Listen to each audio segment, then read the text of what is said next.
Hi guys, today I want to show you how to change the battery in key fob from Hyundai. Here is a line which divides the key from the cover of the battery. This is the cover of the battery. So the battery is under. So first open a key, pressing the button.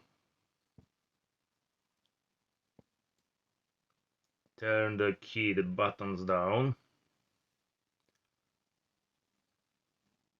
For open this cover you need to use two hands. So hold by two hands and pull by thumbs. And there's simply click and you open the cover for the battery. Hyundai Tucson use the battery CR20323 volts. Is a button battery.